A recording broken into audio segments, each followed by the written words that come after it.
taking my path, apparently bewildered by the big unfamiliar store. I felt sorry for her. Sorry for her. "Come along and I'll show you," I said. She tagged after me, and I left her staring at jars of mustard while I hurried back to Debbie. The cart was there with its load of groceries, but my small daughter was gone. That was the last time I had seen her. The rest was a miserable blur.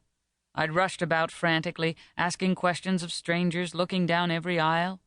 I didn't see the woman in dark glasses or even think about her until later. The manager instituted a search and eventually called the police. No one remembered the woman who had spoken to me, and no one had seen Debbie lifted from the cart. Small children were going through the checkout stations with their mothers all the time, and no one had noticed Debbie. By the time the police arrived, the Saturday throngs in the store had already changed.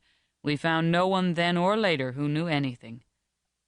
Debbie might have called out, or in spite of the way I'd warned her not to talk to strangers, she might not have remembered. She'd been such a loving, trusting little girl. The only clue we ever had was when a woman brought the police a trampled green plaid ribbon she had found in the parking lot. But no one had seen that particular little girl carried away. This was Saturday, and a small, crying child wouldn't be all that unusual. No ransom note ever came, no phone call. Debbie's great-grandmother on my mother's side was still alive and well-to-do, but she lived in Florida, and the family name was no household word. All of which left me with the other, even more terrible reasons for child snatching. The very fact that there seemed to have been a plan of sorts, with more than one person involved, was frightening. It was as though my child had been a special target, and these two had been watching us for an opportunity to take her. But why?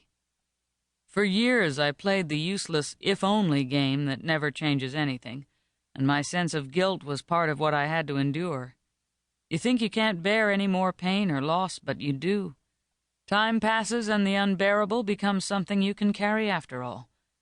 At least my work helped. Because my parents were totally deaf, I'd always been interested in the problems of the hearing impaired, and since I was proficient in signing, I turned to the teaching of such children when I got out of college. I still taught in a private school for the deaf, giving affection to children who weren't mine, but who needed me. Sometimes I fantasized about marrying again, about having a home, a husband, and more children of my own. The longing was there, the hunger, but it was as though something in me had died with Debbie's disappearance, something that men shied away from uneasily. So I'd formed no new close attachments. Perhaps my sense of a terrible, unfinished business still haunted me and blocked me from life. Now, without warning, had come this phone call that opened all the doors to hope once more, and all those doors to despair that might follow.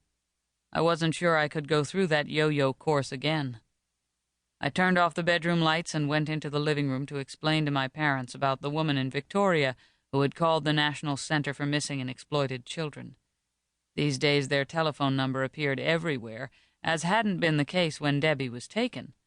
There had even been a recent magazine piece that surveyed the types of places from which children had been kidnapped over the last 10 years. I had been called by the writer, and Debbie's picture had been used for the article. Perhaps the woman in British Columbia had seen this piece. In the living room, my father sat on the sofa, a big man, tanned from his outdoor work, his hands idle in his lap for the moment, his eyes on the color TV picture. My mother sat in her small rocker with her usual book, glancing from its pages to the screen now and then. She always claimed that she could read and watch television at the same time and understand both, with no sounds to distract her. I stood in the doorway for a moment regarding them with love, remembering how much they cared about Debbie, how much they'd suffered with me. They'd been so proud of the way she began to chatter to them with her hands almost as soon as she learned to talk. Sometimes I wasn't sure whether Ameslan, the American Sign Language, was her first or second language. Dad saw my face and nudged Mother. I sat down and began to speak to them with my hands, my face, my shoulders.